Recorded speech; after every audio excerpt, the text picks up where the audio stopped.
Allez, bonjour à tous. Merci d'être là. Je me présente.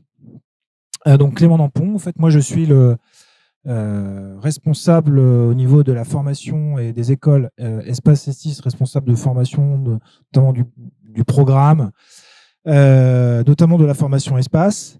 Moi, mon parcours, il est assez complexe. Mon père est là, il peut en témoigner.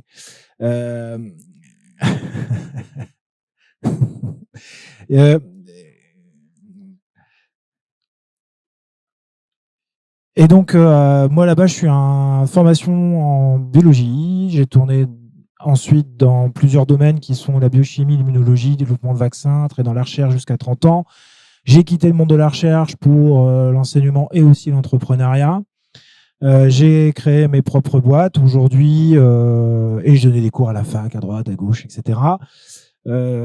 Aujourd'hui, je suis responsable de ce programme à Espace qui forme des managers pour les secteurs qu'on dit des biosciences, c'est-à-dire pour les industries pharma, agro, santé, cosmétiques.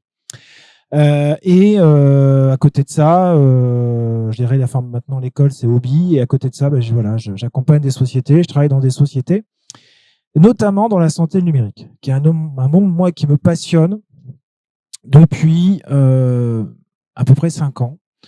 Où je me suis dit que alors moi je suis un geek, j'ai commencé avec mon Amstrad CPC à 7 ans, pour ceux qui connaissent, c'est des vieux ordinateurs anglais des années 80, et j'ai toujours été dans le numérique et de voir comment le numérique faisait avancer les choses. Et je ne suis pas codeur, je ne sais pas coder à un niveau, mais je me suis toujours posé la question, moi en tant que manager d'entreprise, de répondre à un marché, de se poser la question finalement comment les IA avancent là-dedans. Et pour être totalement transparent, en fait, je commence par la diapo par laquelle je finis. Je me suis dit, tiens, je vais changer cette fois-ci. C'est-à-dire que le grand débat aujourd'hui des IA dans la santé, et vous verrez que je vais vous raconter plein d'histoires. Plein d'histoires qui font réfléchir finalement non pas sur l'efficacité par rapport à un patient, l'efficacité par rapport à un traitement, mais finalement, qu'est-ce que ça demande comme question éthique plutôt que technique. C'est-à-dire bien sûr, vous verrez que je vous donnerai des fois des avis des médecins, mais ce qui m'intéresse, c'est aussi d'échanger avec vous, parce que finalement, peut-être qu'il y a des médecins dans la salle ou des futurs médecins, mais vous êtes sûrement aussi, avant d'être médecin, vous êtes un patient. Et donc, aujourd'hui, c'est comment vous, en tant que patient, ou peut-être professionnel de santé, vous allez être acteur de cette logique aujourd'hui de réflexion de tous les secteurs autour de la santé, que ce soit les secteurs de l'informatique, les secteurs de la logistique, les secteurs du médicament, les secteurs des biotechnologies, le secteur du diagnostic. Comment tout ça va rentrer dans cette guerre, on va dire, philosophique, vraiment dans la santé aujourd'hui, les intelligences artificielles, qui est de dire l'IA tire la corde vers elle et c'est elle qui va dominer la santé. Ou alors, on rentre dans la notion de collaboration, co-robot. Alors tout ça, ça a commencé il y a longtemps. Il était une fois. 2017, c'est il n'y a pas longtemps. Déjà des études de Bordeaux par le docteur Pierre Philippe, qui est directeur de SAMSI, qui est une agence qui développe en fait des avatars informatiques. Déjà, vous voyez, il y a 5 ans, donc c'est des résultats de 2017, donc c'est des études qui avaient commencé sur 2012-2013, de dire qu'à un moment, on pouvait peut-être remplacer le médecin par un avatar. Un avatar qui est finalement un espèce de représentation numérique. Alors vous voyez, en plus, avec une qualité graphique qui est quand même pas terrible, quoi. Et déjà à l'époque, on n'est pas dans la compétence tout de suite de performance d'IA. On est simplement de dire qu'on utilise un avatar. L'acceptation des agents virtuels, alors ça c'est le texte de l'article, c'est pour ça que j'ai mis en italique, l'acceptation des agents virtuels est très bonne chez les patients, mais plus réduit chez les cliniciens. Vous m'étonnez. C'est-à-dire que là, vous voyez ce débat, dire à un moment où le numérique va rentrer en compétition avec le médecin, c'est un vrai sujet, parce que c'est ce qu'écrit Pierre Philippe, Université de Bordeaux, ils les perçoivent comme de véritables concurrents capables de récolter eux-mêmes, grâce à l'intelligence artificielle, les dernières données médicales. Vous voyez l'aspect anxiogène ? C'est pour ça que je vous montrais la diapo dès le début.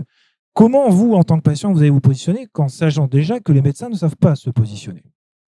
Et encore plus loin, ce qui est la phrase qui va me faire enchaîner, faire ma démonstration d'après, c'est ces craintes sont infondées ces craintes infondées, sont dues à un manque de connaissance de l'intelligence artificielle. 2017, on considérait qu'on avait des connaissances qui étaient insuffisantes. Et je vais vous montrer que maintenant, aujourd'hui, non. On a les connaissances, on a les outils, et que ces outils font des fois rêver, des fois font peur, en fonction du contexte et de qui est derrière. Vous voyez, ça, c'est 2017. Alors, je vais vous raconter des histoires, plein d'histoires. Et à chaque fois, je vais contextualiser ces histoires-là, et on aura le temps de débattre, le plus longtemps possible, j'espère, de finalement, vous, comment vous recevez les choses et comment vous réagirez. Et j'espère vous faire réagir. Et un peu peut-être vous provoquer aussi.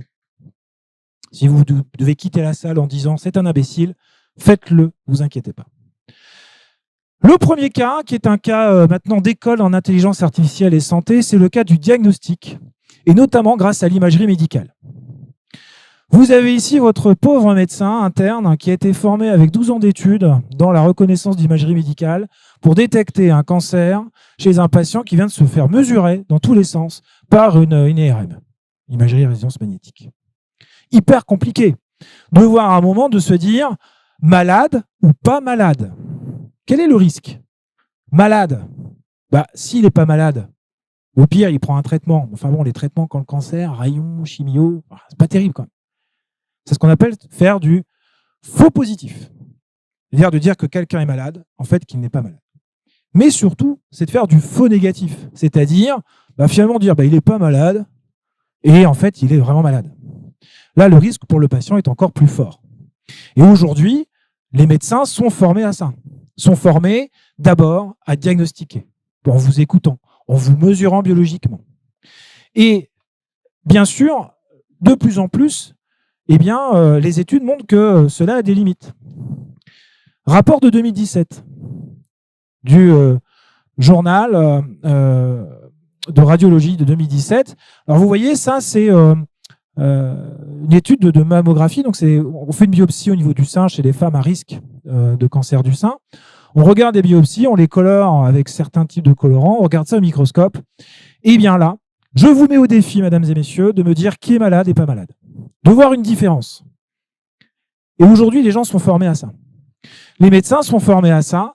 Et le pire, c'est que si je vous mets d'ailleurs qui est malade et pas malade, même en vous disant la réponse, je ne suis pas sûr que vous voyez les différences. Vous voyez l'œil aiguisé du radiologue, du cancérologue, et de se dire, ça c'est malade, ça c'est pas malade, et ça c'est malade. Quelle est la différence quand on regarde la population? Ce sont des vraies compétences. Mais des compétences où vous voyez que aujourd'hui, les médecins en fait ont tendance plutôt à faire de faux positifs, à prendre moins de risques. C'est normal.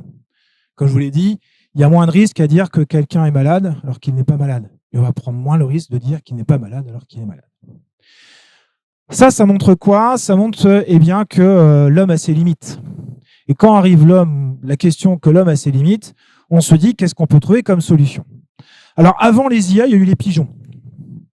Alors pourquoi? Parce que les pigeons, en fait, ont une capacité à détecter les nuances de couleurs. En plus, ils voient en noir et blanc, donc c'est des nuances de gris. Mais ils ont remarqué que des pigeons formés en fait avec des graines en 14 jours ont une meilleure capacité à regarder en fait, à détecter si à un moment la patiente est atteinte d'un cancer ou pas, par mesure microscopique et biopsie. Bien entendu, les chercheurs le disent, attention, on n'est pas là pour faire remplacer les médecins par des pigeons.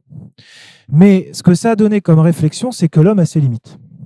L'homme a ses limites, et ça date de 2015. Vous voyez, on est 7 ans en arrière, c'est pas vieux.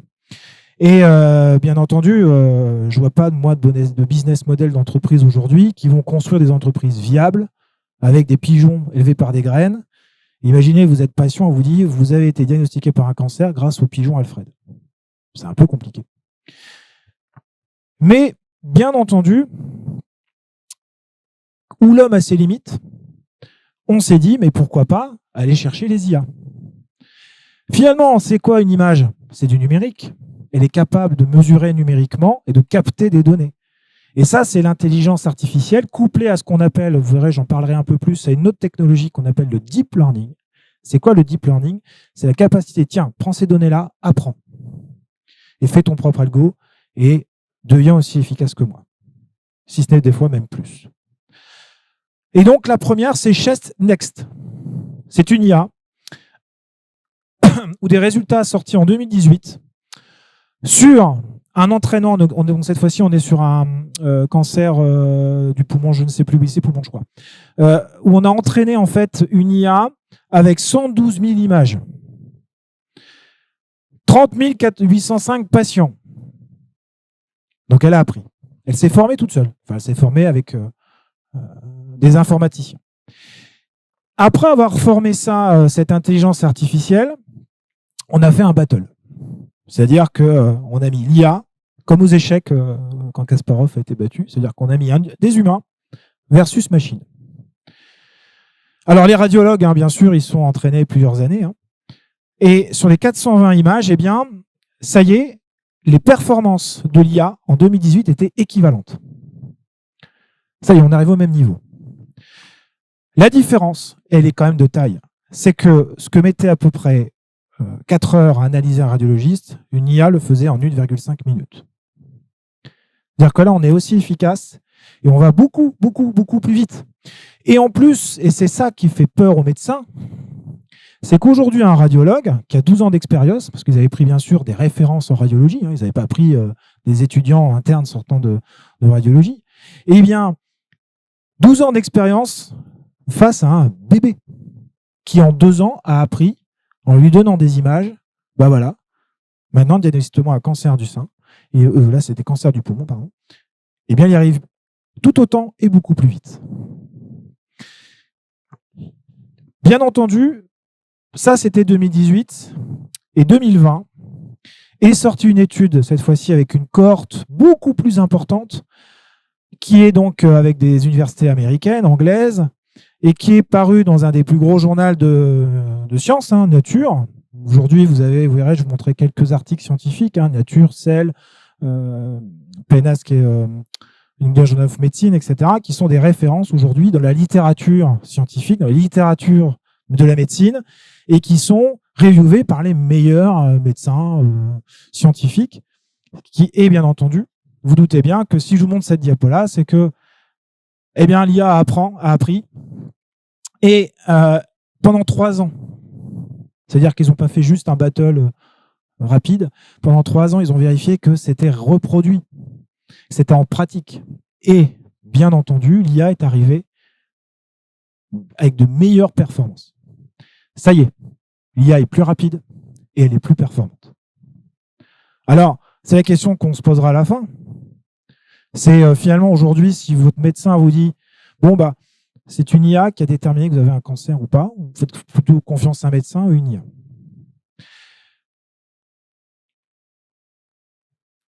Deuxième exemple.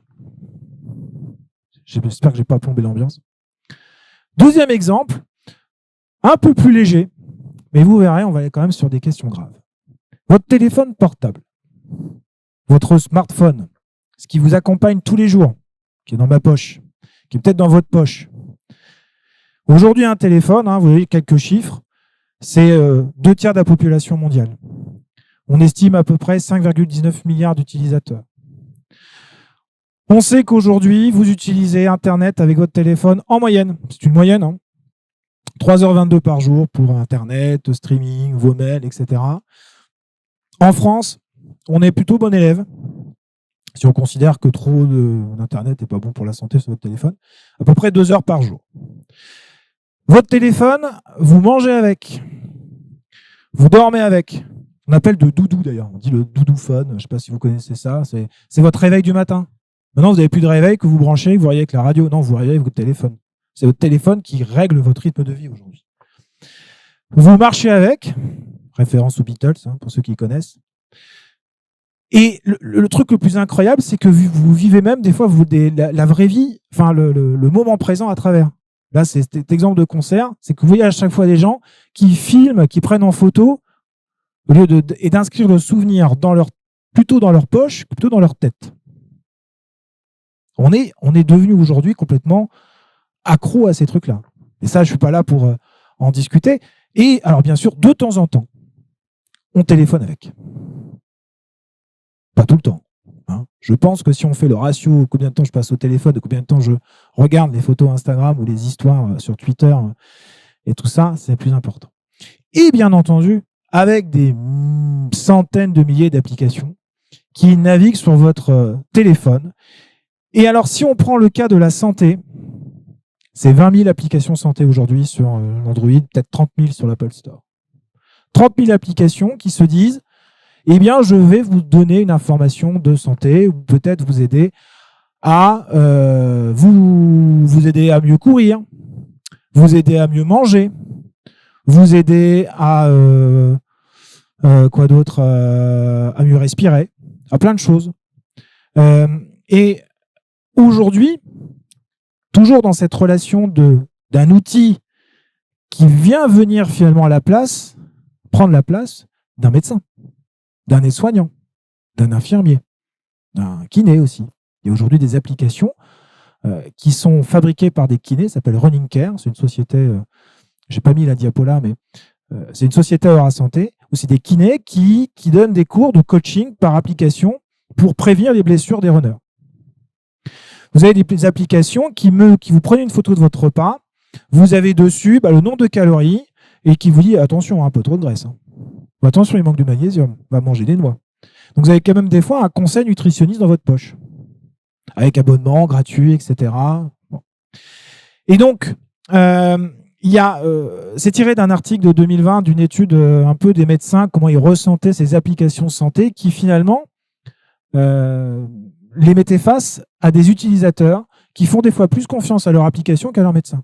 Mais docteur, mon téléphone me l'a dit. Vous voyez des exemples. Tu as vu cette nouvelle application sur le sommeil, toi qui es de la partie, toi qui es médecin, qu'en penses-tu? La réponse du médecin, c'est une application sur le sommeil ne remplace pas une polysomnographie. C'est quoi un polysomnographe? C'est un truc qui vous mesure dans la nuit, que vous dormez bien. Très utilisé pour ceux qui vont se faire diagnostiquer l'apnée du sommeil, par exemple. Cette application sur l'activité physique est très bien notée sur kikatou.com. Elle doit être performante? Non. Et là, c'est le médecin qui répond « Le monde animal n'a jamais eu besoin d'application pour être actif. »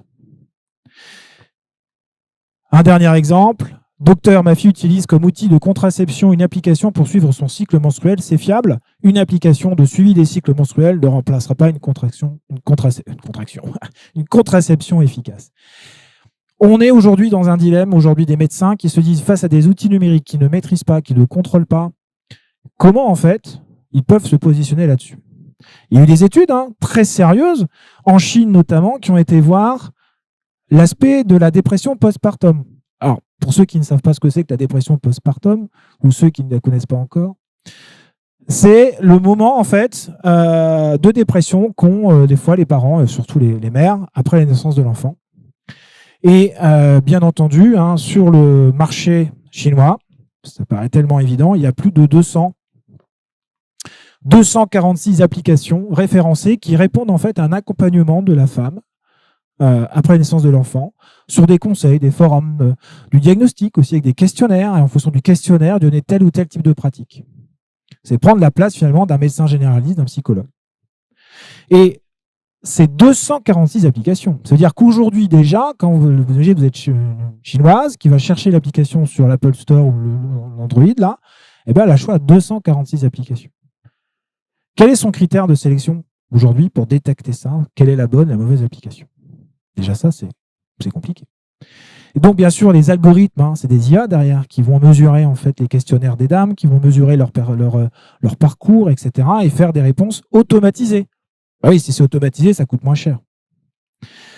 Eh bien, les médecins se sont posés en fait sur un moment, est-ce que ça répond à des vraies questions de guideline, comme disent practice guideline, c'est-à-dire est-ce que finalement ces applications-là, on peut leur faire confiance si on les évalue de manière médicale? Non, zéro. C'est même pas une ou deux, c'est zéro.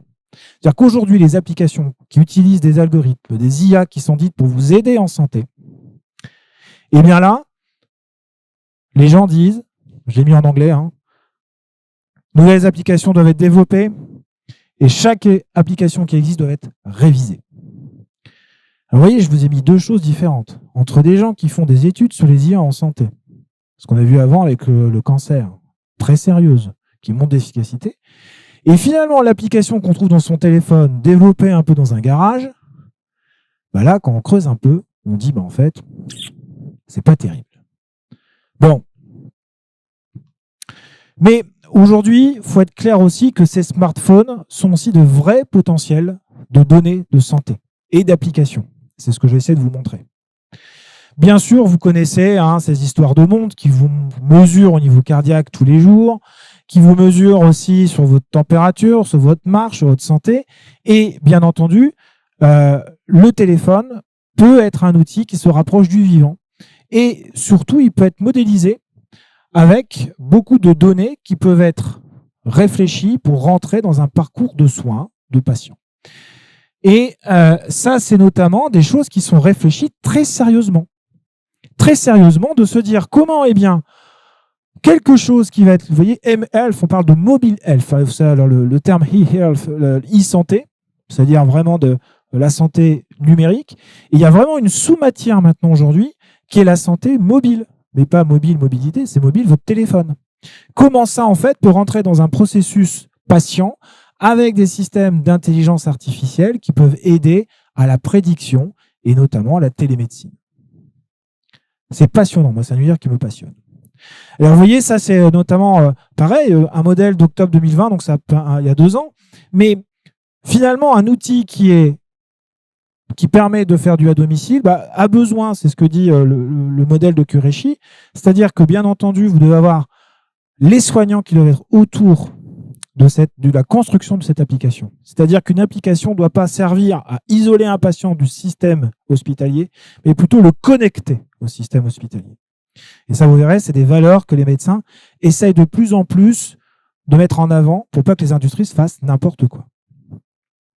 Et vous voyez que après, vous avez tout ce qui est serveur, base de données, données de santé. Alors, on ne va pas parler des données de santé, mais aujourd'hui, il y a des réglementations très fortes qui varient en fonction des pays.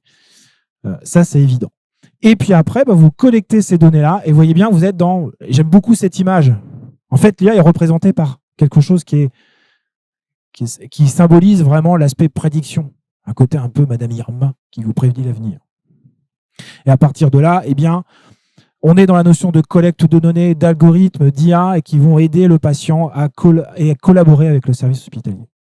Aujourd'hui, un produit génial, premier dispositif médical mis sur le marché en France, qui s'appelle Diabeloop, qui est en fait une pompe à insuline automatisée avec un téléphone portable et des serveurs pour justement permettre de simuler un pancréas tout à fait autonome. C'est-à-dire que vous avez des capteurs en continu qui communiquent via des systèmes de Bluetooth au téléphone et bien sûr qui recommuniquent après à la pompe à insuline. Et vous avez un système indépendant qui est non plus dépendant finalement de devoir se réinjecter manuellement de l'insuline avec des piqûres, des choses comme ça, mais qui est là automatisé, qui permet donc bien sûr de rendre la vie du patient atteint de diabète insulinodépendant, bien entendu, d'avoir une vie un peu plus normale. Évidemment, et ça, vous pourrez me poser des questions et vous verrez que je n'aurai peut-être pas toutes les réponses, ça pose des vraies questions légales. Si à un moment la machine ne marche plus, le patient il meurt, qui est responsable? Le patient? Il a fait tomber son téléphone dans les toilettes, il a pris l'humidité, il ne communique plus bien. Ça peut être la faute du médecin. Il a prescrit.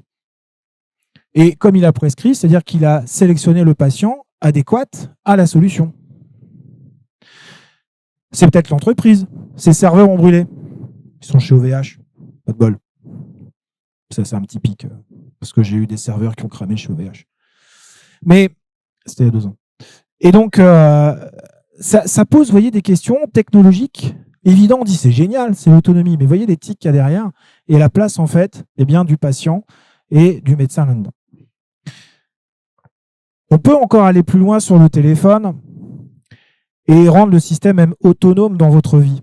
Vous savez que vous avez des caméras, vous avez des micros et Quand j'avais réfléchi à l'époque sur les téléphones, dans mes recherches, eh bien, je m'étais dit, mais est-ce qu'il existe aujourd'hui des études, des gens qui travaillent avec les caméras et les micros? Bah oui, bien sûr, évidemment. Première chose que je trouve perturbante, et je vais vous expliquer pourquoi, c'est cette application qui, par une photo, analyse grâce à des IA et des bases de données le potentiel d'avoir une maladie génétique grâce à votre visage. Incroyable. Vous prenez une photo et à partir de là, eh bien, va vous donner en fait des probabilités de mutation et par rapport à certaines données qui ont été bien sûr rentrées sur des pathologies et en fonction des pathologies associées des visages. Et les IA ont trouvé qu'il y avait des variations de visage qui répondaient à certaines pathologies génétiques. Alors, évidemment, la question de ça, c'est est-ce que c'est sérieux? Oui, c'est très sérieux. C'est plus de 60 publications depuis 2016, faites par des psychologues qui travaillent avec des enfants, des pédiatres, et qui aujourd'hui utilisent l'outil, et c'était un des commentaires qui est sur cette diapo-là. Aujourd'hui, c'est très utile pour moi dans la confirmation des fois cliniques. J'ai un doute, je vois un enfant qui a un profil, un physique, et vous savez sûrement peut-être qu'à l'hôpital, eh bien, les sages-femmes ont déjà, en regardant le visage de l'enfant, savent des fois qu'il y a un risque des fois de trisomie ou certains types de pathologies avec des faciès reconnaissables. Eh bien, pour certaines pathologies, c'est évident que des fois, il y a besoin de plus d'aide, malgré l'expérience. Imaginez ça disponible sur vos Apple Store et Android, et que vous fassiez un partage à tout le monde via Facebook, etc. Et que vous donnez ça à des lycéens, à des collégiens. Est-ce que c'est une technologie aujourd'hui qu'il faut mettre à la main de tout le monde ou que aux professionnels? Parce que finalement, je pourrais prendre la photo de n'importe qui ici, partager sur Facebook et donner le risque de pathologie génétique et d'informations d'ailleurs que vous avez. Vous voyez les questions éthiques? Bien sûr que l'entreprise, elle l'a analysé ça. Aujourd'hui, quand vous travaillez sur une intelligence artificielle, vous êtes obligé d'avoir cette réflexion-là. Et que, bien entendu, cette IA-là, ça sera que pour le service professionnel médical. Alors, ce qui est intéressant, c'est là, on est sur l'image, mais ici, il montre sur quoi en fait on peut analyser. Et alors, ils peuvent analyser les voix. Alors, sur la voix, là, je vais vous piquer un peu peut-être. Sur la voix, votre téléphone, il vous écoute tout le temps. Ça tombe là, même il m'écoute. Qu'est-ce qu'on peut faire avec la voix? Alors, il y a eu des études très sérieuses et qui ont été poussées d'ailleurs par plusieurs, notamment ça c'est poussé par le ministre de la Santé d'Israël. C'est-à-dire qu'à partir de la voix, on peut détecter, enfin ils veulent détecter, ils y arrivent presque, que vous avez atteinte de la Covid-19. Alors vous savez qu'avec la voix, on peut détecter plein de pathologies. Alors on peut détecter ce qu'on appelle le rhume. Le rhume, mais quand vous avez un rhume, vous parlez comme ça, et donc vous savez qu'avec la voix, vous modifiez votre comportement de langage. Mais aussi, vous avez certaines pathologies où vous avez la voix un peu dessous, etc. Donc c'est facile de comprendre qu'avec la voix, eh bien, on peut détecter des inflammations des cordes vocales ou des fonctionnements aussi du système respiratoire. Alors, quand on creuse un petit peu aujourd'hui cet outil-là, ils disent que c'est extrêmement pratique puisque finalement, vous avez un outil qui est non invasif et qui, juste en vous écoutant, va vous donner une probabilité. Et aujourd'hui, on était quasiment dans les sensibilités et spécificités des tests antigéniques. C'est-à-dire qu'on ne vous enfonce plus un truc dans le pif, c'est dites A et O. C'est vraiment ça, c'est A et O. Si vous voulez, vous pouvez télécharger l'application de l'Université d'Oxford qui, tous les jours, vous pouvez respirer, demande de respirer 2-3 fois, de faire A, et il rentre dans un outil statistique où il vous dit vous avez telle pathologie, telle maladie, etc. Donc on récupère des données. Et en fonction de ça, ils sont en train de développer un outil qu'ils espèrent rendre public pour faire à partir d'IA et de récupération de votre voix un diagnostic de votre de potentielles maladies. Alors, quelle maladie? Parkinson. Bah oui, Parkinson, en fait, ça c'est d'ailleurs une des premières pathologies qui est vraiment été associée à des problèmes de cordes vocales. Pathologie cardiaque, d'ailleurs c'est très récent. En écoutant votre voix, on peut détecter notamment des problèmes au niveau de la fibrillation atriale. problème au niveau du cœur. On peut détecter des infections, de la démence. Alors ça, c'est la démence, c'est par rapport à votre manière de parler.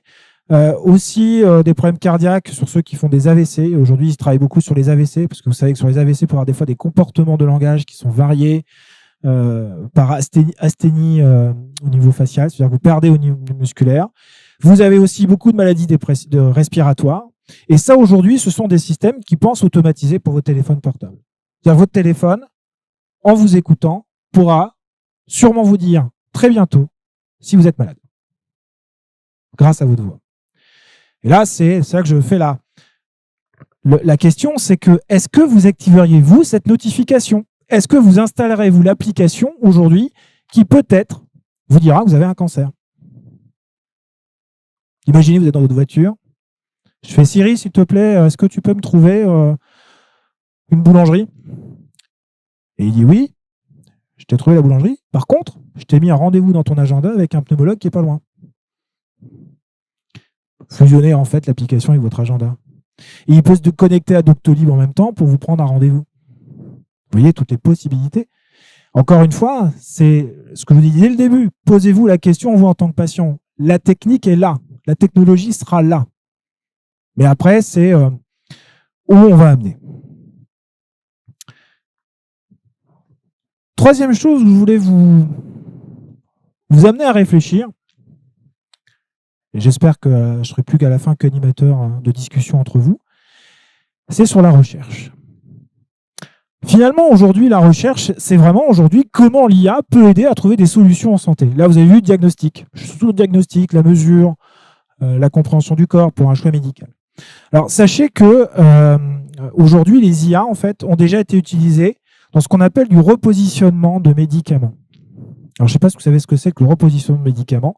Il y a un exemple que tout le monde connaît. Non? Je vais vous le dire. Il y a des sourires en coin de certaines personnes ici qui n'osent pas le dire. Moi, je vais le dire. C'est le Viagra.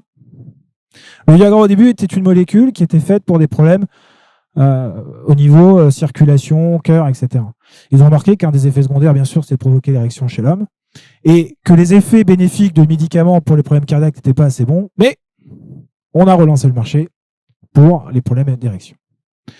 Le repositionnement, c'est ça, c'est-à-dire d'un moment de se poser la question de, ok, on a des molécules, est-ce qu'elles peuvent servir à faire d'autres pathologies? Et un des grands enjeux, bien sûr, vous le savez sûrement, hein, c'est la guerre contre les bactéries et notamment la résistance aux antibiotiques. On estime qu'aujourd'hui, la résistance aux antibiotiques pourrait être responsable de 10 millions de morts par an dès 2050 si on ne trouve pas de nouvelles solutions d'antibiotiques. Je sais, je prends un peu l'ambiance, mais heureusement, eh bien, l'IA est là. L'IA est là et article dans Cell, alors c'est 2020, hein, c'est assez récent, vous voyez, un 2020 ici. Et finalement, on n'est plus là pour remplacer le médecin, on est carrément là pour remplacer le chercheur.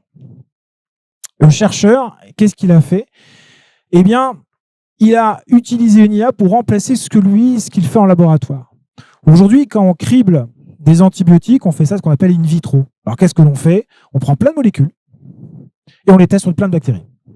Et puis, à un moment, on repère, en fait, des molécules qui empêchent de faire pousser des bactéries sur des boîtes qu'on appelle boîtes de Petri. À partir de là, eh bien, c'est quelque chose qui est très long. Il faut avoir les collections des molécules. Il faut des fois acheter les molécules et c'est trouver les bonnes conditions, etc. Alors, qu'est-ce qu'a fait l'IA qui a permis de travailler, développer ce qu'on appelle une autre manière de travailler, c'est plus in vitro, c'est-à-dire plus dans des tubes, mais in silico. Alors, la silice, hein, je ne sais pas si vous savez, c'est la matière première des circuits électriques des ordinateurs. Donc, on dit ça que c'est quand une étude est faite in silico, en fait, c'est des ordinateurs qui ont travaillé à notre place. Donc, on est in silico, qu'est-ce qu'on a fait? On lui a donné en fait des molécules pour qu'elles s'entraînent. Toujours logique d'une IA, avec du deep learning, donc de l'apprentissage. On lui donne des données. Donc, voilà comment, ça c'est des antibiotiques. Voilà comment ils fonctionnent et voilà quelles bactéries ils tuent. Et avec toutes les structures, des molécules, plein de choses. Et à partir de là, eh bien, après, c'est prends toute la littérature qui existe, tout ce qui a été écrit depuis plus de 60 ans sur les recherches des bactéries, des antibiotiques, et trouve-moi quelque chose. Elle a trouvé. Elle a trouvé une molécule qui s'appelle la allicine. Vous verrez pourquoi allicine après. Et c'est l'antibiotique le plus puissant qui n'a jamais existé. Un des plus puissants avec un spectre très large. Un potentiel de marché énorme. Molécule avant qui était utilisée pour traiter les gens avec des problèmes de diabète. Et alors ici, vous avez, voyez, ça tue vachement par rapport aux autres. Vous voyez, si vous mettez une bactérie ici avec du ciprofloxacine, c'est un antibiotique, ça marche pas très bien. Alors, vous tuez vachement bien. Alors, ce qui est intéressant, dans le terme allicine, là, c'est une petite anecdote. Peut-être que les fans de science-fiction vont comprendre. C'est que dans la tradition, il y a des traditions chez les microbiologistes, c'est que quand on trouve un antibiotique, eh bien, on prend l'organisme d'origine et on met in à la fin. Vous voyez, la pénicilline, ça vient du pénicillium. Streptomycine, ça vient de la moisissure Streptomyces. Allicine, à votre avis, est-ce qu'il y en a d'où ça vient?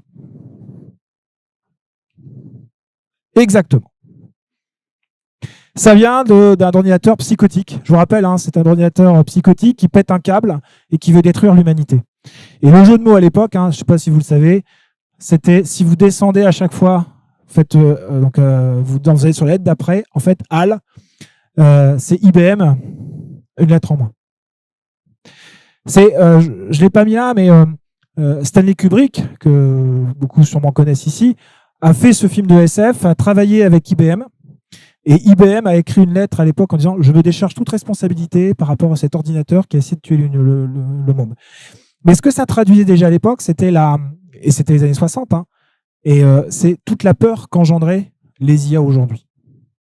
Et vous voyez que tout ce que je vous raconte là, je suis sûr que ça doit peut-être vous remuer des fois un peu à l'intérieur aussi. Mais ça, aujourd'hui, les IA, c'est la peur des IA. Et moi, voilà, vous prenez les bouquins de Von Voigt, de Dick, on en parlait tout à l'heure, de Asimov, qui sont des gens en SF, qui se projetaient dans le futur avec ces intelligences artificielles, le numérique, etc. Ce sont déjà des peurs et des visions d'avenir qu'ils avaient. Et là, l'histoire, c'est que ça y est, on y est là. On y est.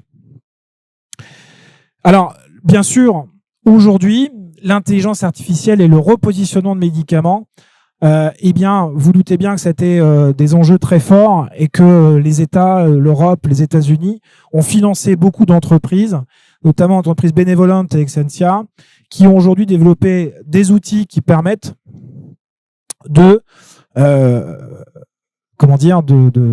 trouver des médicaments. Et aujourd'hui, il y a des études, ils ont trouvé de repositionner des molécules, ils sont dans des phases cliniques. Ça y est. Donc, on aura peut-être des traitements à la Covid-19, etc. Et notamment, gérer l'infection.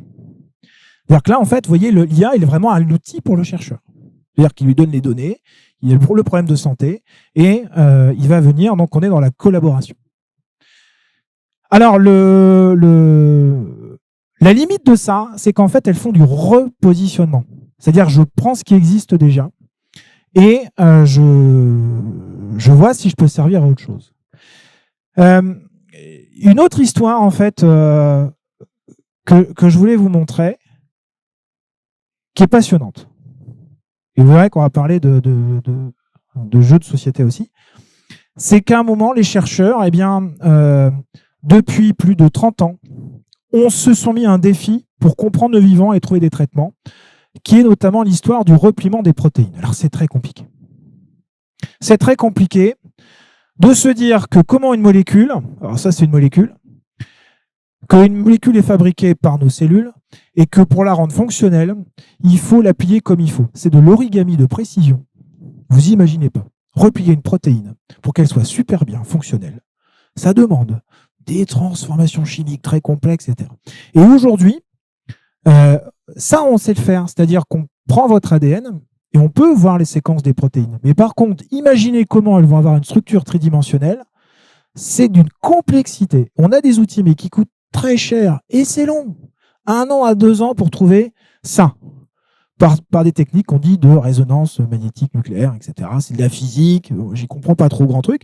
Mais les mecs se sont dit, mais finalement, si on rentre des données de méthodes de repliement, est-ce qu'on peut y arriver? Et ça, en fait, c'est pour ça que j'ai mis ils sont joueurs, ces chercheurs. C'est un défi que se sont lancés les chercheurs dans les années 90. C'était il y a 30 ans. 25-30 ans. 30 ans de comprendre justement le repliement des protéines.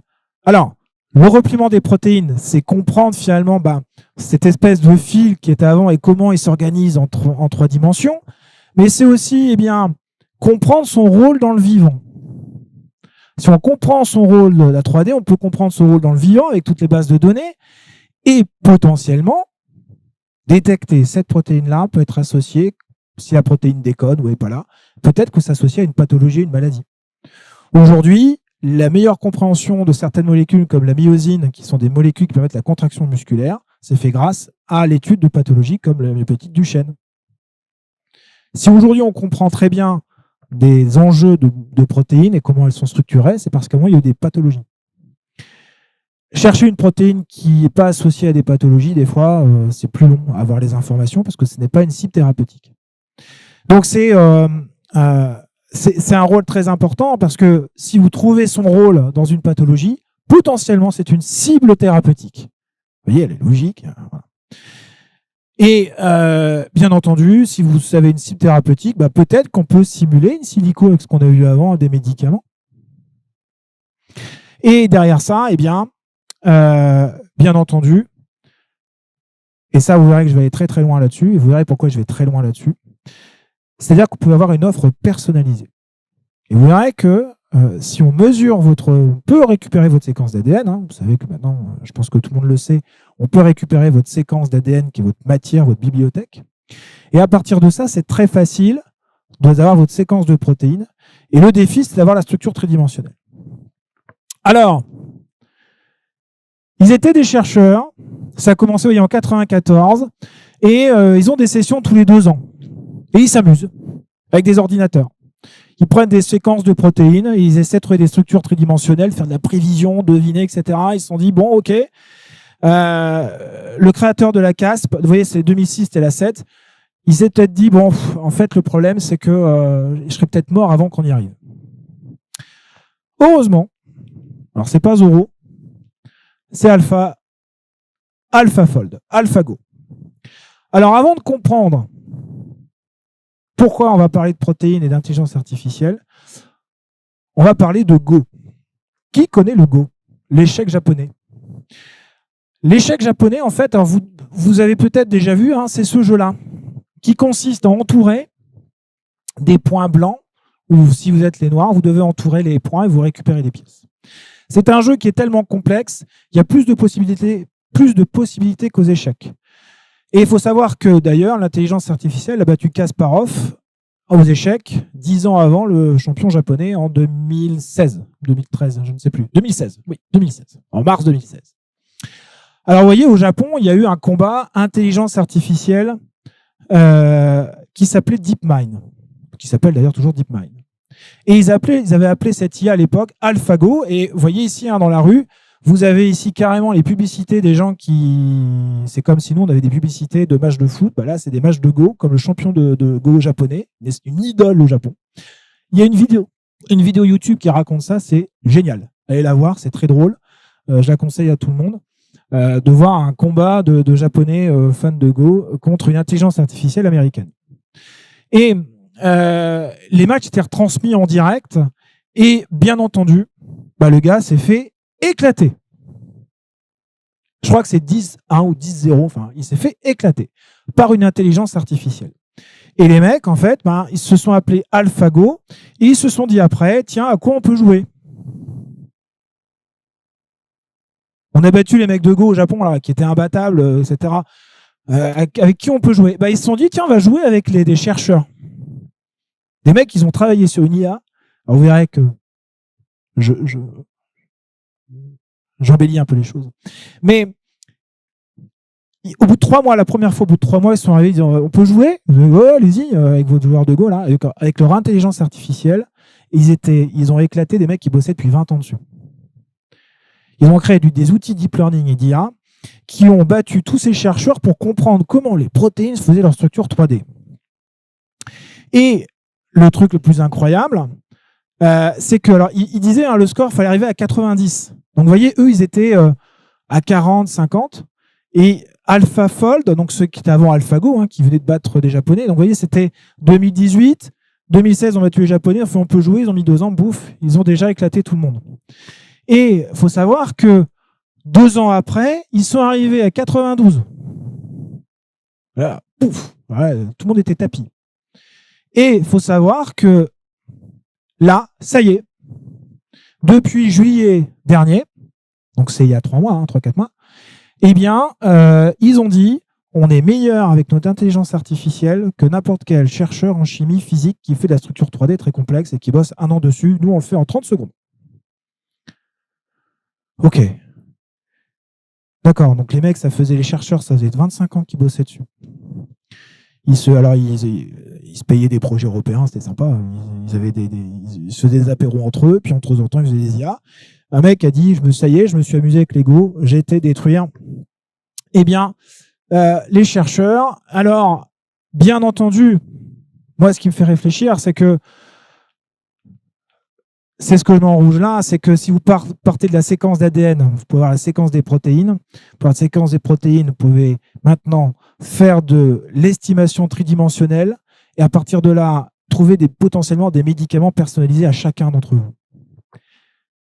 C'est-à-dire que on est d'une intelligence artificielle qui est jouée au Go à, attention, AlphaFold 2, qui fait de la médecine personnalisée, prédictive, automatisée, grâce à l'analyse par une IA de l'architecture 3D des protéines d'une personne.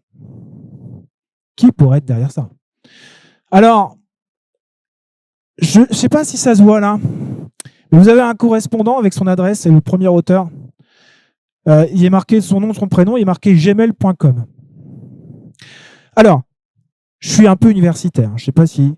Qui ici, dans l'université et son monde professionnel, met comme adresse dans un article scientifique une adresse Gmail? Sauf si Gmail, c'est qui? C'est sa boîte. C'est Google. AlphaFold, en fait, a commencé d'abord à se tester. C'est là que, comment je regardais ça, voilà. C'est qu'en fait, DeepMind, c'était une boîte anglaise, mais en fait, DeepMind, très longtemps, était caché, c'est une boîte Google. C'est Google aujourd'hui qui est en train d'éclater tous les chercheurs pour faire de la médecine personnalisée à partir de vos séquences d'ADN et déterminer vos protéines, comme je dis. Donc, vous voyez que là, ça change la donne. L'acteur qui est derrière, c'est pas de la recherche académique, c'est pas de la recherche médicale, c'est Google. Vous vous rappelez mon histoire de intelligence artificielle qui battait les radiologues? Nature, je vais zoomer. C'est Google. Ah, ça change la donne. Ça change complètement la donne parce que finalement on est dans la performance, mais c'est qui derrière? On pourra encore débattre. Bien sûr, le fait que l'intelligence artificielle montée par des grands groupes de la GAFAM, et j'ai parlé là que de Google, mais le truc sur la voix, je ne vous l'ai pas dit, c'est Amazon. Aujourd'hui, ces acteurs en fait de la GAFAM, ça a été compris par, alors c'est le rapport Viviani, je ne sais pas si vous connaissez, c'est un mathématicien qui avait repéré ça, et c'est qu'aujourd'hui, c'est l'indépendance finalement de la santé, de la recherche, qui grâce à ces outils-là, en fait, sont chapeautés par des grands groupes qui sont des fois financièrement plus puissants que des États. Vous voyez encore les questions géopolitiques, éthiques qui ont derrière, qui ne sont pas, je vous dis, on n'est pas là pour parler technique, parler éthique. Je vais même encore aller plus loin. Et ça, c'est quelque chose, moi, qui me fait bondir. Sachez que en Chine a été développé des IA pour faire des utérus artificiels. C'est-à-dire qu'à partir de là, on peut faire un suivi de mesurer biologiquement le développement. Alors, c'est fait chez les souris, mais ce qui est intéressant, c'est comment les journaux chinois en parlent. Accrochez-vous. Alors, c'est l'équivalent du Huffington Post, du Monde, du Figaro, peu importe le journal, que c'est quoi votre canard. Mais c'est quand même souvent, je ne vais pas parler de liberté de la presse en Chine, mais vous doutez bien que ces journaux-là sont un petit peu contrôlés par l'État chinois. Alors, comment ils en parlent de cette découverte fabuleuse? C'est génial. On a des problèmes de vieillissement de la population en Chine. La Chine autorise les couples à avoir 2 enfants depuis 2016, puis 3 depuis 2020. Cela ne semble pas suffire et le taux de natalité est descendu à 7,52 naissances pour 1000 personnes en 2021, un chiffre historiquement bas qui accélère le problème de vieillissement de la population. C'est comme ça qu'ils contextualisent en Chine les intelligences artificielles pour faire de la culture in vitro potentiellement de personnes. Et le pire, c'est pas ça. C'est l'intelligence artificielle peut également classifier, et là ça me fait vomir, les embryons en selon leur état de santé, leur potentiel, pour leur développement futur, détecter des anomalies et signaler tout problème majeur. Alors, je vous ai pas mis le commentaire du médecin qui gère ça dans les hôpitaux en Chine. Il a dit, bien entendu, les tests chez l'homme, c'est compliqué parce qu'aujourd'hui en Chine, on ne peut pas faire la PMA. On ne peut pas faire de procréation médicale assistée. Ok. Je rappelle que la Chine, c'est le pays qui a dit il y a 7-8 ans, non, d'enfants CRISPR, chez nous, jamais. Et c'est eux qui ont fait les premiers enfants CRISPR, je vous rappelle, c'est les enfants qui ont été génétiquement modifiés. Des jumeaux. Alors, moi, ça fait peur. Et alors là, c'est mon côté geek, mais on va vers ce qu'on appelle vraiment des technologies qui, à un moment, considèrent quoi le vivant. On peut faire des cultures. Là, vous connaissez peut-être Matrix. Il ne manquerait plus qu'il y ait un mec, un Américain fou, qui crée un métavers. Bah, c'est en train d'arriver.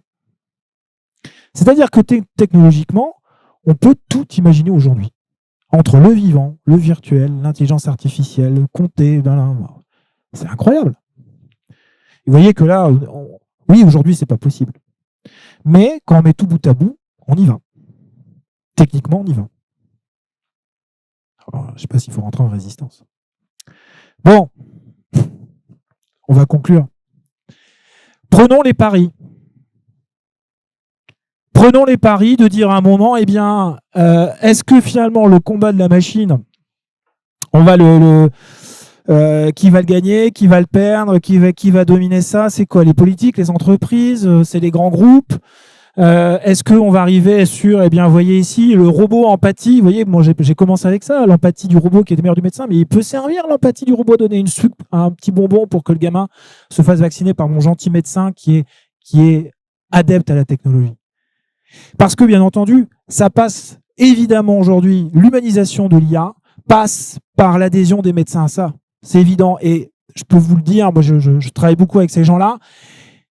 Si vous avez 6 heures et que vous voulez voir comment vivent les médecins aujourd'hui et l'Académie de médecine, il y a la conférence du 3 mai 2022 qui est disponible sur YouTube. Et c'est extrêmement intéressant de voir aujourd'hui comment les médecins ont pris conscience de ça. Et dans les formations, les médecins, les formations, ça y est, elles changent. À Paris, maintenant, il y a une formation qui est de pluridisciplinarité. C'est-à-dire qu'ils vont être formés aux algorithmes en physique et en informatique. Pas pour, bien sûr, être informaticien, mais pour comprendre. Parce que l'environnement change. J'en ai discuté il y a 2-3 semaines avec un des responsables de formation de médecine à Paris. C'est absolument passionnant de comprendre finalement comment toutes ces technologies avancent tellement vite, avec des fois pas de questions en amont. C'est-à-dire qu'on fait les technos, on voit qu'on sait les faire. Mais à un moment, prends un pas en arrière et regarde ce que tu fais. Et comment tu prévois que cette technologie peut évoluer dans 10, 20, 30 ans? Déjà, aujourd'hui, elle répond à un besoin. Et cette image-là, en fait, est assez révélatrice de quasiment 2 à 3 ans de travail. Alors, vous pouvez le voir, hein, j'ai même mis le temps ici à 1h24, 34 de la première partie, parce que la deuxième partie dure aussi 3 heures. Vous avez donc Antoine Gesbuller qui explique comment aujourd'hui les intelligences artificielles doivent venir aider les médecins et rentrer dans un parcours patient. Pilotage des données en temps réel, rentre des données intelligibles et partageables, anticiper, soutien à l'action et à l'apprentissage, outils numériques pour les patients, les proches, les aidants, aide à la décision, outils pour la décision partagée, inclusion des patients dans des études cliniques, Déidentification, annotation, consentement, partage des données pour la recherche, dossier électronique du patient, itinéraire clinique, pour problème c'est compliqué, outils diagnostiques, le travail nomade, les réseaux sociaux d'entreprise, la gestion des ressources humaines aussi, la simplification des processus, des outils collaboratifs, sûrement de nouveaux métiers. Et ça, les médecins en sont conscients. Et l'amélioration de l'ergonomie des outils numériques. C'est ça les défis aujourd'hui qui sont portés par les médecins. C'est ça aujourd'hui, après plusieurs années de travail et clairement d'anxiété, de peur de leur métier, de, je dirais pas leur piédestal, mais presque. Il y en a qui vont très loin, disant que les généralistes vont disparaître. Qu'à un moment, eh bien, la médecine va être bouleversée et que les formations sont bouleversées. Évidemment, vous, en tant que patient, vous serez bouleversé aussi. Parce que vous suivez une évolution, peut-être que vous ne comprenez pas. Ou peut-être vous êtes acteur dedans. Comme je vous dis, vous pouvez être professionnel, mais vous êtes avant tout un patient. On a toujours été patient avant d'être médecin. Vous êtes toujours un bébé qui a crié en sortant du ventre de sa mère et qui a été vacciné, qui a été traité, etc. Et donc, vous avez votre propre histoire avec ça. Évidemment, j'ai aucune réponse. J'ai aucune vision de l'avenir de ce qui devait être. Je n'ai que des interrogations. Mais aujourd'hui, quand je travaille beaucoup en télémédecine, avec des sociétés en télémédecine, il y a des IA, des algos.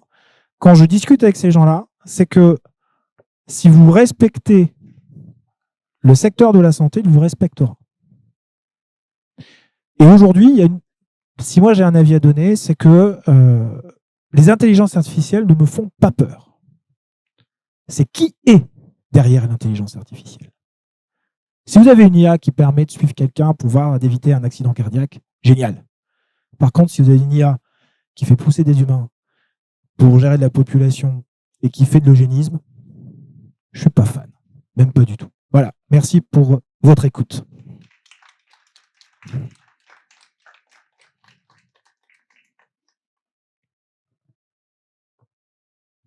Je vais vous donner le micro parce que c'est enregistré. Merci, c'est très, très passionnant. Mais alors, là, je sors d'une conférence, on était plusieurs, qui était donnée par un médecin, un spécialiste, un radiothérapeute à la fac de médecine, qui nous a dit à un moment, bon, l'IA va nous pouvoir faire tout ce que la technique peut faire. Par contre, le cœur de votre métier, les médecins, c'est la relation avec le patient, l'empathie, la communication, l'information, etc. Et donc, en fait, les spécialistes vont tous disparaître et il n'y aura plus que des généralistes. Et vous nous dites le contraire. Alors moi, je ne dis pas le contraire. Attention, je vous ai dit que certains pensent. Je suis d'accord, c'est des courants de pensée. Je peux... En fait, ce dont vous parlez là, c'est des courants de pensée. Moi, je vous dis aujourd'hui, je ne sais pas. Et ce que je vous dis juste avant, c'est qu'il y en a certains qui disent, par exemple, le généraliste va disparaître.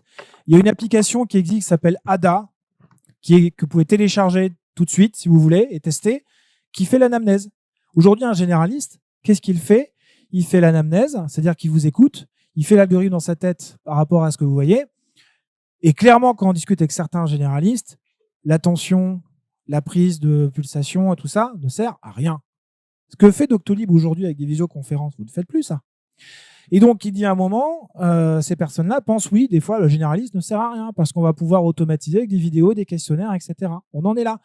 Et des spécialistes vont dire aussi, mais attendez, nous, techniquement, si on n'est plus capable, on va plus se servir de nous, etc. Donc, ça, évidemment, les réflexions et il y a encore 2 ans, moi, je ne savais pas. Et maintenant, quand on avance dans les réflexions avec ces gens-là, c'est ce que je vous ai montré juste avant, il y a vraiment un sens fort à pousser la collaboration avec des IA et que le médecin soit conscient que sa place va changer. Pas positivement ou négativement. Il faut que ce soit positif, évidemment.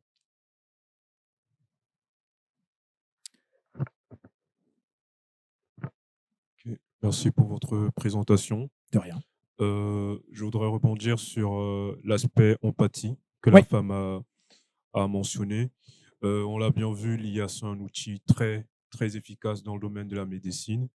Mais je voudrais savoir, face au risque de dépendance qu'il y a justement à cette intelligence artificielle, est-ce qu'il n'y a pas un risque en fait de rupture du processus de socialisation qu'il y a derrière le traitement d'une maladie par un humain. Parce que il faut savoir que l'empathie, ça fait également partie du traitement du malade. Est-ce que l'IA, à travers ses algorithmes, est capable d'apporter cet accompagnement psychologique, empathique aux patients? Alors, plusieurs réponses à ça. Première réponse, oui, il existe des intelligences artificielles aujourd'hui, vous doutez bien que je peux vous parler de tout, qui font aujourd'hui de l'accompagnement psychologique. Ça existe. C'est en cours de développement et ça permet de mesurer même en fonction des réponses, etc. Il y a des choses qui existent qui sont même dans des traitements. Ça, c'est à part. L'IA que je vous propose là, elle est du diagnostic. C'est-à-dire qu'aujourd'hui, il faut bien comprendre qu'on peut remplacer techniquement, avec tout le futur qu'on voit là dans 3-4 ans, avec les compétences des médecins aujourd'hui. Ça a l'air d'être possible. Ça a l'air. Pas dit que c'était. Ce qui veut dire aussi, c'est que le médecin doit retravailler sa place. Et pas que le médecin. C'est l'ensemble des secteurs d'activité de la santé, enfin, des secteurs des métiers, c'est-à-dire les infirmières. Et j'étais à un congrès il y a 3 semaines où, à la Société française de la santé numérique, et il y avait une infirmière canadienne qui disait que justement le numérique avait apporté plus de liens avec les patients et qu'il y avait des vraies questions humanistes autour de ça, il y a un choix, c'est un choix, l'IA fait un choix, mais il n'est pas automatisé dans le soin. On n'en est pas là encore. Peut-être qu'un jour, on va rentrer dans un hôpital, on va sur un fauteuil roulant, on va être scanné, hop, il y a des robots qui vont venir nous manipuler, on n'est pas au robot, hein. Hop, on vient nous manipuler, on change notre bras, hop, on refait une impression 3D de bras, clac, on nous le remet, on sort de là, hop, on avait le bras cassé, on a un nouveau bras. Donc, ça, c'est la notion de l'IA qui vient suivre le patient, le guérir. Non. L'IA est un outil qui va détecter des pathologies, mettre en place des solutions avec des algorithmes, mais l'accompagnement psychologique, thérapeutique, médicament suivi, sera toujours un humain. Et c'est évident que le médecin va sortir de plus en plus de ce jeu-là, et que ça sera de plus en plus des infirmières. Et d'où des discussions aujourd'hui, je ne sais pas si vous savez, mais maintenant l'infirmière a un master, et même au Canada, au Québec, c'est un doctorat en soins infirmiers. Pour que justement, en fait, ces gens qui sont suivis en distance, mesurés à distance, diagnostiqués à distance, par des systèmes suivis quand même par des médecins, toujours. À mon avis, tu ne seras jamais à zéro. Mais derrière, ça va demander beaucoup plus de soins à domicile. Et ça va justement dans les politiques de santé aussi. Je mets un doigt dessus important. Le soin à domicile, qui est la solution du vieillissement de la population depuis maintenant plusieurs années, dans tous les pays. Ça va? Ça répond?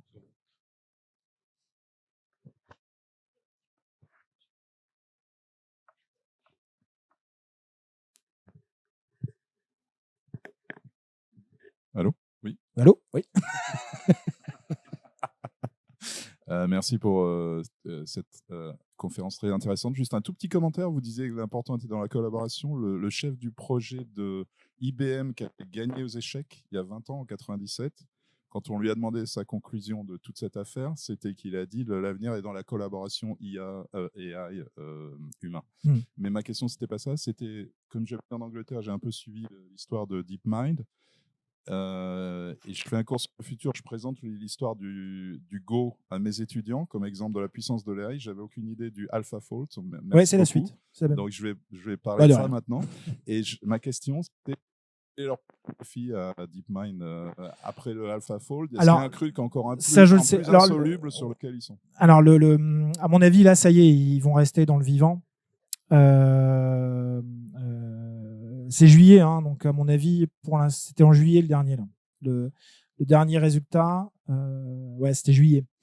Et la publication dans Cell, c'est dans Structure, qui fait partie des bibliothèques. Enfin, dans la publication, c'est 7 juillet. Donc, c'est tout récent. C'est il y a 3 mois. Donc, à mon avis, ils sont déjà sur un autre truc.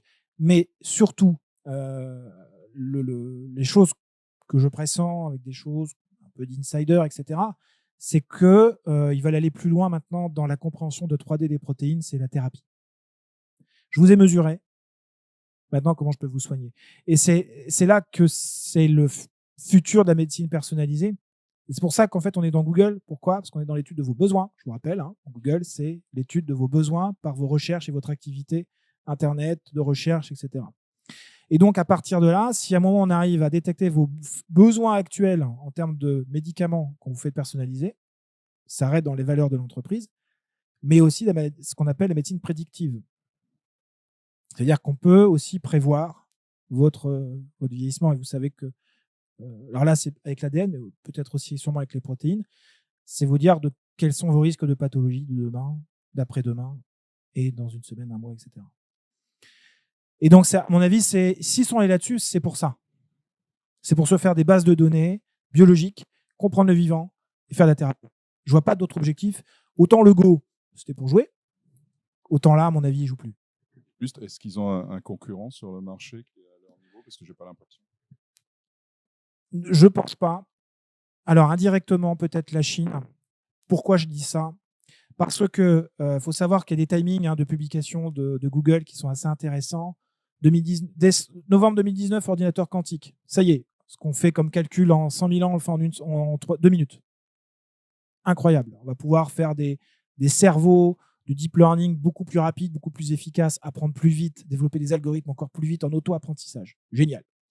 Après, comme par hasard, boum, on est meilleur que les médecins dans le diagnostic de cancer. 1 mois après. Et boum, 6 mois après la CASP en juillet 2020, tac, on fait des protéines maintenant. Et là maintenant, ils y vont. Et quand il y a eu l'histoire des protéines, d'ordinateurs quantiques, 6 mois après les protéines de Google, le premier de 2020, la Chine a dit au fait, nous on fait un ordinateur quantique. Alors Google, il coûtait 1 milliard d'euros. La Chine, il était 100 fois moins rapide, mais il coûtait 8 000 $. Donc il y a une guerre en fait de vitesse d'ordinateur, à baisser les prix, rendre accessible. À mon avis, en Chine, et après ils développent des IA pour des utérus. Il y a des choses. Tout ça montre que les mecs travaillent sur les mêmes sujets, mais avec des approches différentes pour pas se faire beaucoup et pas se faire trop voir aussi. C'est très insidieux, hein, alors que ce sont des nouvelles qui sont extrêmement importantes en termes de société. Voilà, je pense que j'espère être clair.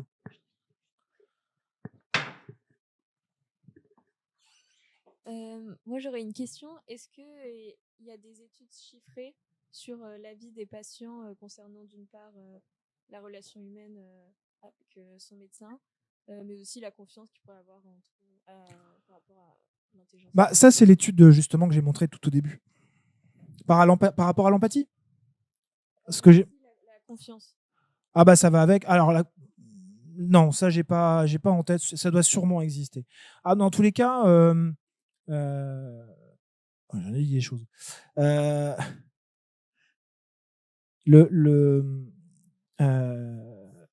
Cette histoire-là d'aller chercher, voir si numériquement, avec un avatar digne d'un truc, enfin graphiquement, c'est pas. Et puis même l'image visuelle du médecin, quoi, elle est pas super, quoi. Alors, bref, ça vient justement de ces questions-là. Est-ce que je fais confiance? Est-ce que j'arrive à parler avec mon médecin? Et si à un moment les gens sont arrivés à cette étude-là, c'est qu'en amont, bien entendu.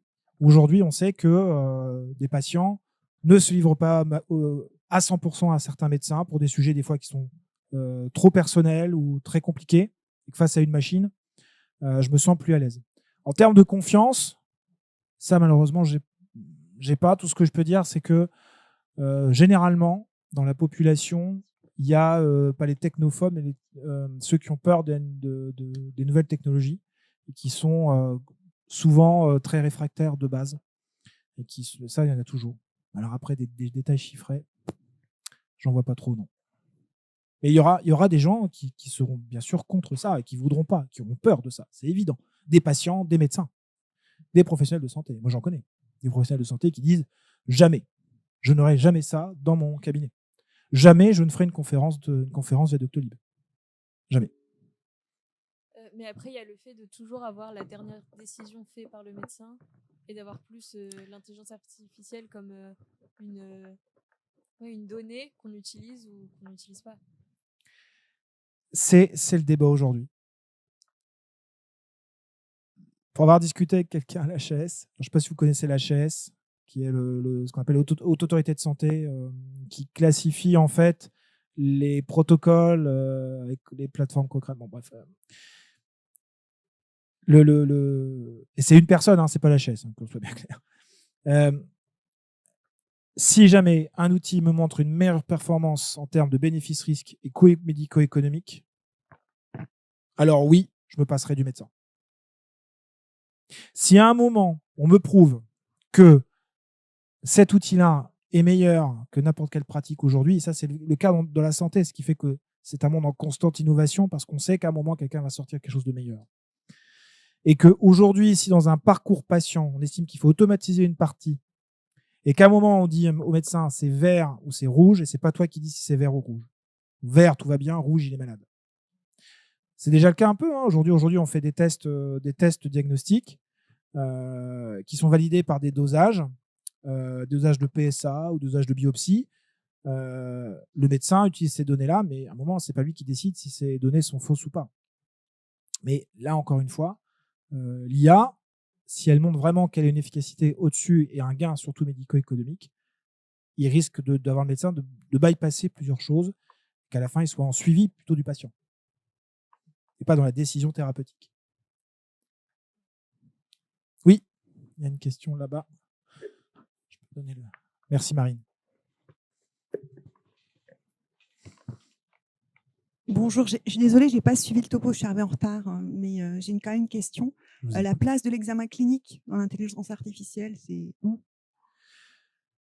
Alors, il peut l'avoir. Alors, parce que c'est comme la base de ce. Enfin, moi, je suis médecin en fait. Hein. En fait, et c'est la base de ce qu'on enseigne à nos étudiants. Oui. Et je vois pas comment l'intelligence artificielle peut remplacer un examen clinique. Après. Aujourd'hui, ça existe déjà. Il y a des outils qui, par pudeur et par.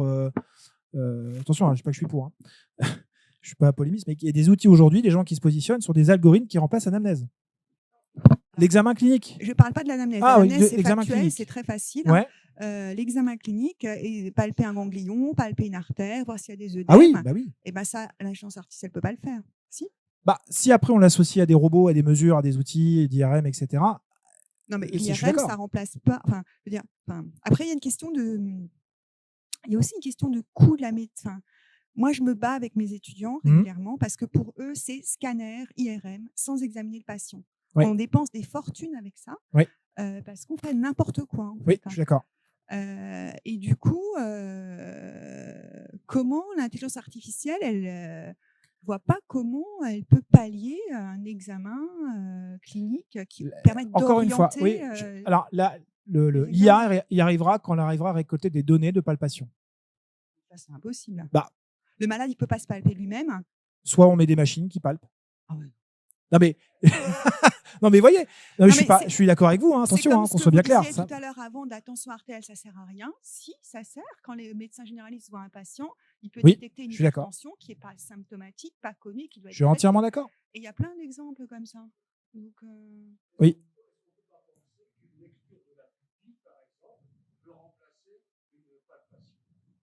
Une lecture de la pupille. Hein.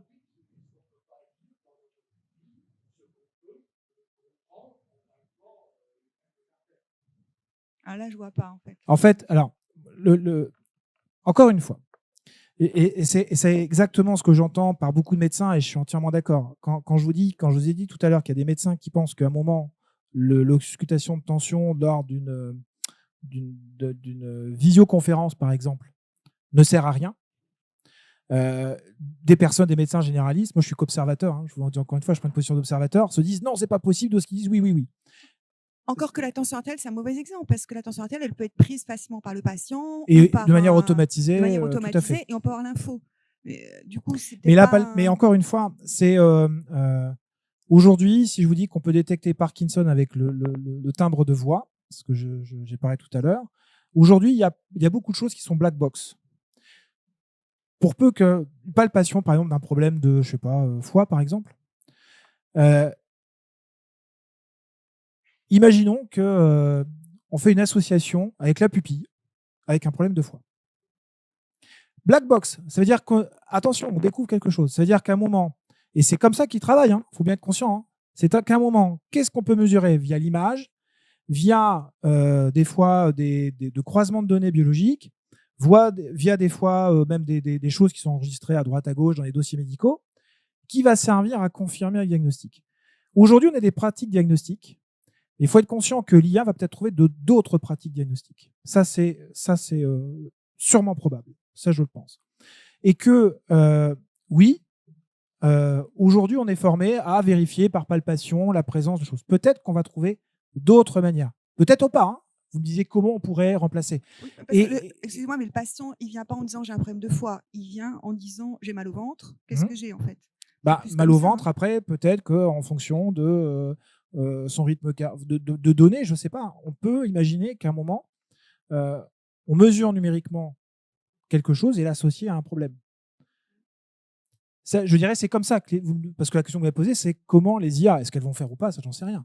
Mais c'est évident que des fois, et notamment dans le diagnostic, je connais bien ce domaine-là pour avoir bossé pendant pas mal d'années, il y a beaucoup de black box. C'est-à-dire qu'on mesure quelque chose, mais on ne sait pas la cause. Pourquoi biologiquement c'est tel marqueur qui provoque à un moment telle molécule qui augmente ou qui diminue chez tel patient en fonction de ça. C'est juste qu'on fait des statistiques, on remplit des données de sensibilité et spécificité de variables, et à un moment, on associe ça à des étapes pathologiques et à des niveaux de pathologie, et on espère à des traitements et des améliorations en termes de marqueurs biologiques ou marqueurs n'importe lequel. Si on trouve un moment un marqueur qui est externe, qui n'est pas invasif et qui peut passer par un moment de la numérisation, potentiellement, si après on trouve des associations, potentiellement on peut se passer d'un acte qui soit de palpation si on l'associe à autre chose. Et je comprends votre scepticisme. Moi aussi, je suis sceptique. Hein. Mais c'est pas qu'un scepticisme, c'est après aussi des données de coût de la médecine, en fait, parce que c'est facile de faire un scanner pour chaque malade qui vient. C'est ce que j'ai dit tout à l'heure. Si on y trouve un lien d'efficacité et médico-économique, ça passera au-dessus. Ouais, mais ça, c'est pas gagné d'avance. Ah, c'est pas dit que c'était gagné. J'ai dit que c'était la condition. Est-ce qu'il y a d'autres questions, remarques? Oui, pour aller un peu dans la suite de ce que vous disiez. Moi, j'ai pas mal discuté avec Bertrand Galichon, je ne sais pas si vous l'avez connu, qui était le président des médecins de l'Association des médecins catholiques. Ouais. Et bon, il allait dans le même sens que vous. Il était urgentiste à Paris, dans un hôpital.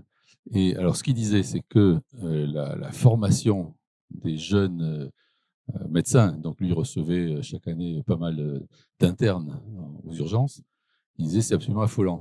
Nous, les vieux, il vient de prendre sa retraite, on palpait ou on interrogeait quelqu'un qui arrivait aux urgences, quand il est interrogeable évidemment. Et à peu près en 5-10 minutes, on cernait à peu près ce qu'on aurait à faire, quoi. Et il dit, tous mes jeunes internes, quelqu'un arrive aux urgences, il commence par prendre la checklist de toutes les analyses qu'il faut faire, et puis ça part au labo. Et puis finalement, il pose un diagnostic avec 3 ou 4 heures de retard par rapport à nous. Et donc, il remettait en cause, là c'était vraiment un peu la formation et l'attitude du médecin.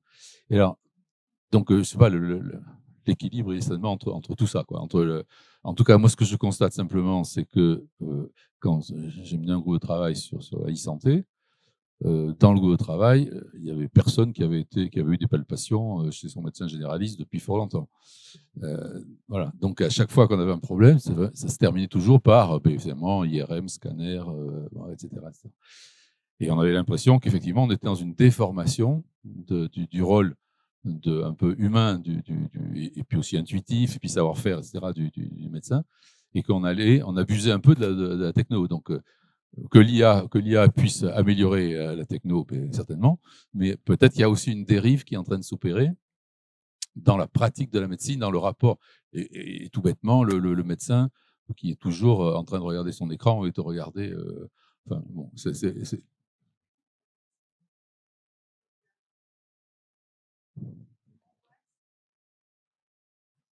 Ouais. Ouais. Oui, on se protège, mais voilà, oui, je comprends.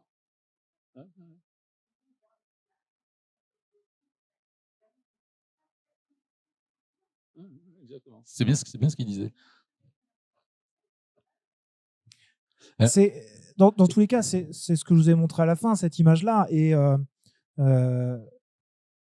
c'est tout à la fin. C'est sur ce dont moi, j'espère que vont réussir à mettre en place un peu les pressions Académie de médecine et comment dire non, c'est celui-là. C'est ça. C'est-à-dire qu'on n'est pas dans un truc qui remplace, mais qui complète, qui complémente, si je veux arriver avec le terme plutôt biologique. On est dans la complémentation. C'est-à-dire des choses que, OK, là, on est plus performant, là, on va être...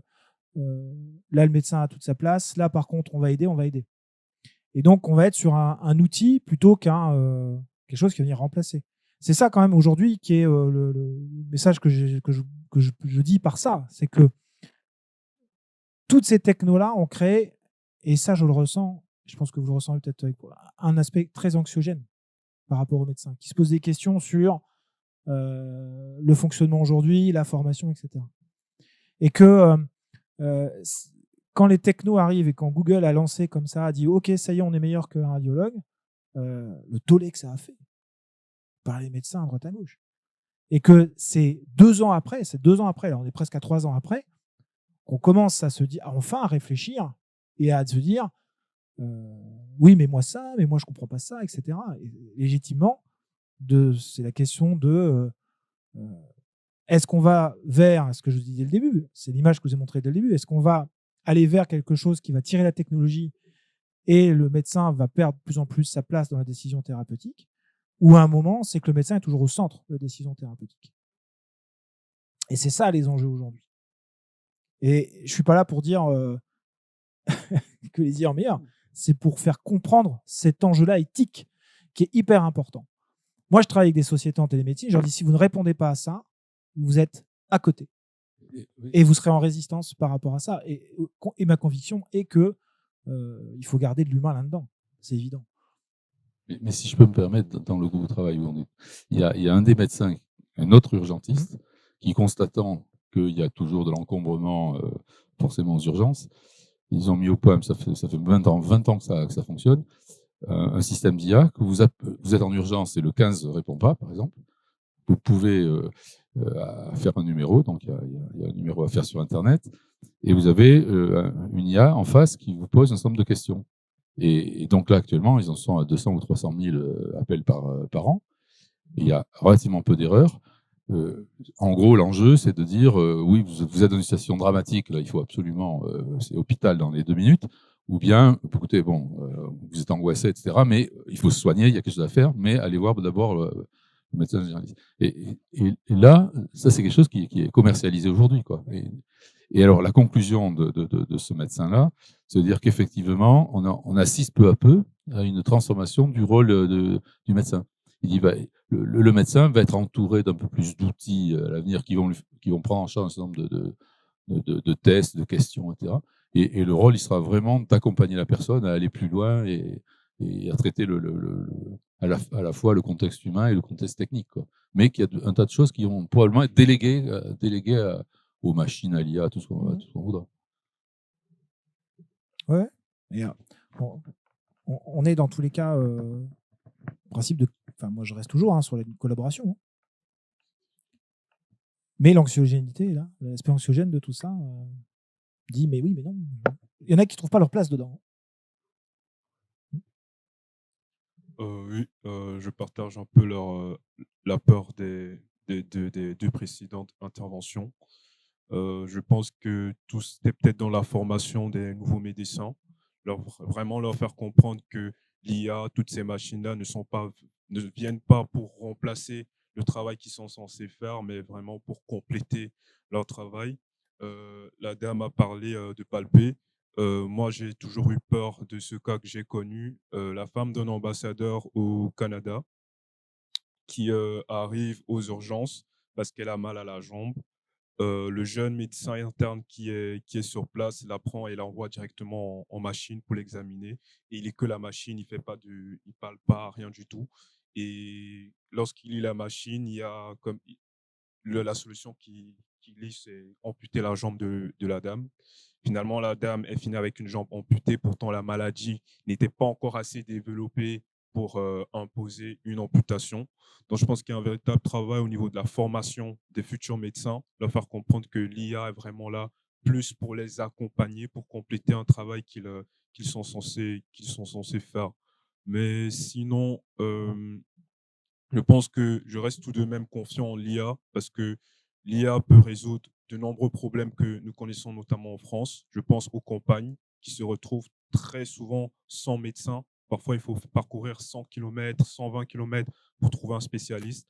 C'est des manques, des absences que l'IA peut compléter, notamment à travers les applications. Je pense que c'est très, très important à ce niveau-là, combler les manquements humains, notamment au niveau des campagnes. Mais sinon, vous avez mentionné Google.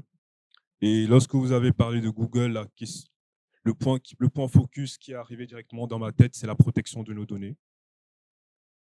Comment est-ce que nos données sont protégées à travers toutes ces applications-là? Comment être sûr qu'en fait, nos données restent vraiment dans l'onglet médecine et ne servent pas à autre chose en fait. Parce que c'est vraiment là, on connaît déjà comment les GAFA ils fonctionnent. On sait que toutes les données qui sont utilisées sont automatiquement parfois transmises à des buts commerciaux, à des buts économiques. Donc, comment être sûr en fait que nos données seront protégées, serviront uniquement à la médecine et pas autre chose?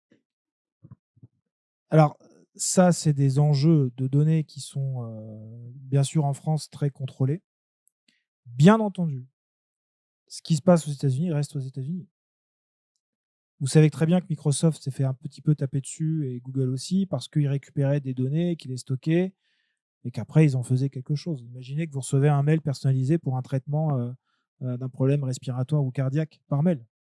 Si vous recevez ça un jour par mail, c'est que vous en avez parlé, soit vous en avez été diagnostiqué, vos données sont parties, ce qui est maintenant aujourd'hui en France quand même très compliqué, soit vous en avez parlé sur Facebook, soit sur un chat WhatsApp, soit sur un mail que vous avez envoyé par Gmail. Il faut être conscient de ça. Hein. C'est qu'aujourd'hui, la donnée de santé, en fait, de par les hôpitaux, normalement, est la plus sécurisée possible en France. Dès que vous utilisez, en fait, une donnée de santé, moi, je dis toujours aux étudiants, ne dites pas sur Facebook que vous êtes malade. Hein. C'est une donnée de santé. J'ai un rhume aujourd'hui, je ne suis pas bien. Ou j'ai du mal à respirer, ou j'ai couru. Il y en a qui mettent leur course, c'est une donnée de santé de dire que je suis capable de courir 10 km. Est-ce qu'aujourd'hui, ces données-là peuvent être récupérées par les assurances et en faire un profil que vous allez pouvoir telle ou telle assurance en fonction de ça? La donnée de santé, en fait, elle ne vient pas finalement des problèmes des IA, mais c'est d'où viennent les données. Les hôpitaux, comment ils sont sécurisés, comment vous donnez des données de santé à qui elles appartiennent. Et aujourd'hui, l'enjeu des données de santé est hyper important parce que vous avez les études primaires, mais surtout secondaires, en R&D. C'est-à-dire qu'à un moment, moi je pose toujours la question, est-ce que vous acceptez de donner vos données de santé? Les gens disent, bof, bof. Je dis, si à un moment, vous savez que vos données de santé peuvent sauver la vie potentiellement d'un enfant d'une pathologie dans 10 ans, 20 ans, 30 ans, peut-être 100 ans, parce que tout ça est stocké sur des serveurs. Ces serveurs aujourd'hui, beaucoup sûrement le savent déjà, sont sécurisés, sont tout ça, alors craquables, on l'a vu. Je ne sais plus quel hôpital s'est fait craquer et ils n'ont pas voulu payer l'amende et ils ont mis, bim, ils ont balancé sur Internet les données de toutes données de santé. C'est très grave. C'est très grave. Anecdote, je ne sais pas si vous savez où sont stockées les données en Russie de santé, sous le Kremlin. Toute donnée qui passe de santé par la Russie ou le serveur russe est redirigée directement sous le Kremlin. C'est politique, c'est éthique, encore une fois, mais le risque d'échapper aux données santé, alors j'ai pas les articles, j'ai pas ça ici, mais de ce que j'avais compris, discuter avec des spécialistes là-dedans, c'est surtout sur ce qu'on raconte sur les réseaux sociaux. Le risque est plutôt là. Sur les hôpitaux, normalement, c'est cadré. Mais après, bien sûr, comme tout cadre, à un moment, il peut être cassé, et comme on a vu l'exemple d'hôpital, choper les données. Mais ça, RGPD, les serveurs accrédités, qui coûtent plus cher. Hein. Ça coûte très cher. Aujourd'hui, je ne sais pas, le budget d'un serveur d'un hôpital, pour qu'il soit sécurisé comme il faut, c'est plusieurs millions par mois, dans mes souvenirs.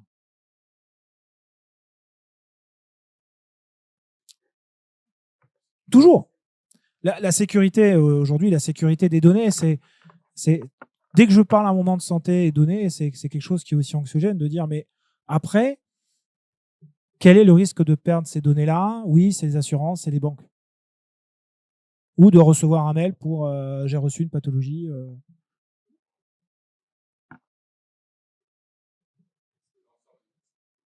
Sont du bien commun. Tout à fait. Et ça, c'est des vrais sujets. Alors, c'est des sujets qui sont encore discutés, et c'est notamment des études secondaires des données de santé, qui sont des vrais sujets aujourd'hui, notamment dans la collecte. Que veut dire ces données-là? Comment on les classe? Il y a des vraies équipes de travail sur ça aujourd'hui en France.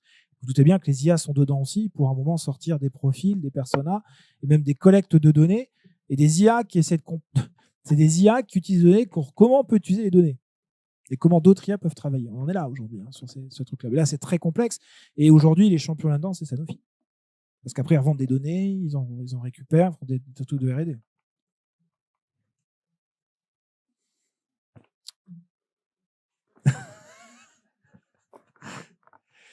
Je sais pas.